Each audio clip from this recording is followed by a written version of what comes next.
Nach einer längeren Pause war Helene Fischer diesen Sommer wieder auf großer Stadiontournee. Welches Vorbild will sie für ihre Fans sein? Welche Bedeutung sieht sie in ihren Konzerten in der heutigen Zeit? Unter anderem dazu dieses Gespräch mit Helene Fischer in den Tagesthemen. Guten Abend, Frau Fischer. Guten Abend, hallo. Freue mich sehr. Diesen Sommer die große 360-Grad-Stadion-Tour, eine Art Comeback-Tour nach längerer Pause. Und was kann man sagen? War alles wie früher oder braucht es erst und wenig, um wieder, ich sag mal, reinzukommen? Nein, ich muss sagen, ich war relativ schnell wieder drin. Also das ist wie Fahrradfahren, man verlernt es nicht. Ich war tatsächlich 3 Jahre nicht zu sehen, mehr oder weniger. Die letzte Tournee liegt 3 Jahre zurück, aber es ist wie nach Hause kommen und ich habe das wahnsinnig genossen. Also wirklich jedes einzelne Konzert war sehr besonders und ich habe versucht, jeden Moment aufzusaugen und zu inhalieren. Es war wunderschön, ja. Nun stehen Sie ja seit 20 Jahren mittlerweile auf Bühnen und auch heute Abend in München werden wieder unzählige dabei sein, die bei ihren Anfängen noch gar nicht auf der Welt waren. Überrascht Sie das, dass Sie so viele besonders junge Fans haben, so generationenübergreifend? Es ist tatsächlich ein unfassbar schönes Gefühl zu sehen, weil ich bekomme sehr viele Plakate geschrieben und in der Tat stehen auf sehr vielen Plakaten, früher noch im Kinderwagen, heute im Innenraum oder mit deiner Musik bin ich groß geworden. Das berührt mich sehr, weil auch ich habe natürlich in meinen jungen Jahren Vorbilder gehabt. Jetzt darf ich oder generationsübergreifend Musik machen und auch für viele junge Menschen ein Vorbild sein. Das ist eine große Aufgabe, aber ich finde das einfach sehr wertschätzend und ich gehe da wirklich sehr berührend drin auf, wenn ich das so lese. Es ist ein sehr schönes Gefühl, aber ich bin mir meiner Rolle bewusst und ich hoffe, dass die Eltern sagen können, okay, wenn du Helene als Vorbild hast, dann ist es jetzt auch nicht das schlechteste Vorbild. Ja, das ist ein guter Punkt. Wir sehen das ja auch bei vielen Stars, zum Beispiel auch Taylor Swift, dass sie ein Rollenvorbild für viele junge Frauen ist und viele Künstlerinnen sind das auch. Und das heißt, Sie verstehen Ihre Rolle auch so?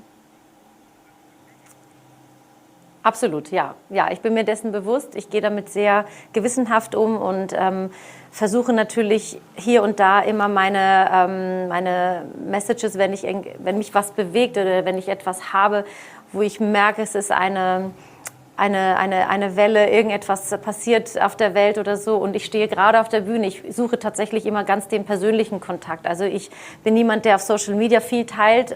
Jetzt in dieser jetzigen oder momentanen Phase der Tournee bin ich natürlich sehr präsent, aber man kennt mich auch. Ich werde mich danach wieder ein bisschen zurückziehen. Trotzdem würde ich immer den Weg wählen des persönlichen Kontakts, wenn ich auf der Bühne stehe und es würde etwas passieren oder ich habe etwas Wichtiges zu sagen, dann möchte ich es immer persönlich mit den Menschen teilen. Und das habe ich getan, jetzt auch schon bei meinen Konzerten, die ich in der Vergangenheit gespielt habe, auch jetzt bei meinen 15 Shows, beziehungsweise heute Abend die 15., die ich dann spielen werde.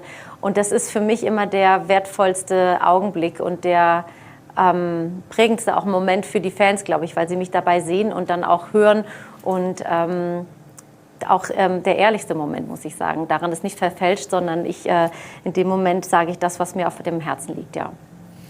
Stichwort Dinge, die auf dem Herzen liegen. Ihre Karriere startete ja vor 20 Jahren in einer ganz anderen Zeit, die damals irgendwie unbeschwert erschien. Und seit einigen Jahren reiht sich irgendwie Krise an Krise, Pandemie, Ukraine-Krieg, Rezession. Wie sehr brauchen die Menschen heutzutage so ein ablenkendes Stadionerlebnis wie bei Ihnen? Ich glaube, ich weiß, dass ich mit meiner Musik nicht die Welt verändere, aber ich glaube, Musik schafft etwas, was einzigartig ist. Also diese Verbindung zwischen den Menschen, auch diese Form der Gemeinschaft ist, glaube ich, wichtiger denn je geworden. Und ich glaube, dass sich jemand, der sich ein Konzertticket kauft oder der sich bewusst für eine Stadiontournee entscheidet, möchte etwas Besonderes erleben und auch dieser Rolle bin ich mir sehr bewusst. Deswegen versuchen wir den Menschen wirklich auch immer ein Erlebnis zu schaffen und wirklich etwas, also die Show von vorne bis hinten einfach zu planen. Wir möchten Momente schaffen, die besonders bleiben, die ins Herz treffen. Ich möchte, dass die Leute danach glücklich und vielleicht auch irgendwo leicht nach Hause gehen, also ein Stück weit auch ihnen die Sorgen vom Alltag nehmen und dann wirklich etwas ganz, ganz Besonderes erleben. Und ich glaube, dass wir mit dieser 360-Grad-Tour etwas geschaffen haben, also zumindest habe ich so immer empfunden, dass diese Verbindung zwischen mir und den Menschen schon sehr, sehr innig war und sehr besonders, trotz der Größe. Also ich meine, ich spiele heute vor 80.000 Menschen. Es ist trotz der Größe wirklich tatsächlich auch machbar. Und ich glaube, das brauchen die Menschen auch. Und deswegen gönnen sie sich so einen besonderen Abend. Aber ich weiß natürlich auch, was dahinter steckt. Und deswegen bin ich umso dankbarer, dass ich das nach 20 Jahren immer noch machen darf. Dass ich stehen darf hier auf diesen großen Bühnen, dass ich eine Stadiontournee spielen darf. Und trotzdem kommen die Menschen zu mir. Ich bin sehr, sehr dankbar. Sie möchten ja möglichst viele ansprechen, dass möglichst viele zu Ihnen kommen. Aber kann solche breite Popularität nicht auch eine gewisse künstlerische Bürde sein? So eine Einschränkung der Kreativität, weil man ja auch niemanden verprellen will, der kommen möchte? Tatsächlich empfinde ich das überhaupt nicht so, denn es ist für mich eher ein Geschenk, dass ich generationsübergreifend Musik machen darf, wo sich wirklich so viele verschiedene Menschen treffen, die aufeinandertreffen, im Stadion nebeneinander stehen. Die haben alle eine andere Lebensgeschichte, komplett ein unterschiedliches Alter und trotzdem funktioniert es, dass man gemeinsam feiert und irgendwie so eine Art Kollektive spürt. Denn alle singen zu denselben Songs, alle schauen zu mir und ich bin diejenige, die das Ganze führen darf. Das ist ein absolutes Geschenk. Also ich fühle mich überhaupt nicht limitiert oder ich mache mir auch im Vorfeld, setze ich mir keine Grenzen, sondern es geht mir wirklich persönlich immer darum, ein Erlebnis zu schaffen und auch Momente einfach zu kreieren, die mit Geld nicht zu bezahlen sind, die man einfach erlebt haben muss und dass man wirklich mit vollem Herzen und einem dass das Herz voll mit Liebe ist sozusagen, dass man dann nach Hause geht und einfach sagt, okay, das war wirklich jeden Euro wert, den ich da heute mit Helene verbracht habe. Also das ist mein größter Anspruch und mein größtes Ziel immer. Reden wir mal kurz über Geld, jeden Euro wert. Ein großes Thema, das haben wir gerade auch bei der Fußball-WM gesehen, aber auch bei Konzerten, die hohen Ticketpreise. Klar, Shows werden aufwendiger, spektakulärer, das kostet. Ja. Aber haben Sie keine Angst, dass Konzerte dann nur noch vielleicht Erlebnisse für Privilegierte, für Wohlhabende zu werden drohen?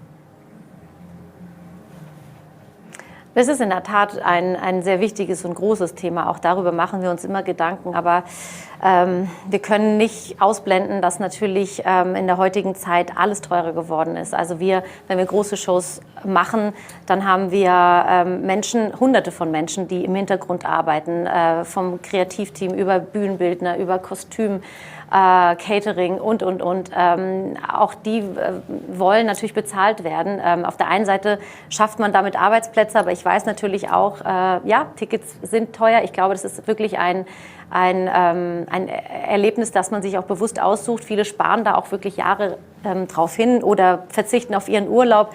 Wenn ich das höre von meinen Fans, dann geht mir da richtig das Herz auf. Auf der anderen Seite bin ich mir, wie gesagt, bewusst, wie groß meine Verantwortung einfach auch dafür ist. Aber es ist nicht auszublenden, dass die Materialkosten auch größer und höher geworden sind, dass wir natürlich den Leuten etwas Spektakuläres und Schönes präsentieren wollen und das hat leider seinen Preis, ja.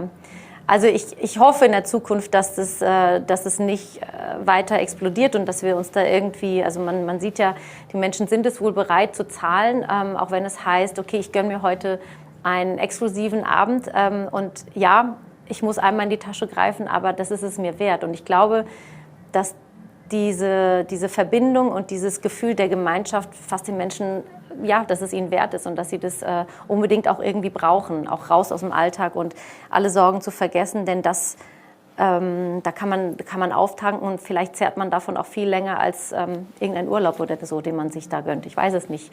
Eigentlich müsste man die Leute befragen, aber sowas bekomme ich natürlich als Referenz immer zurück von meinen Fans.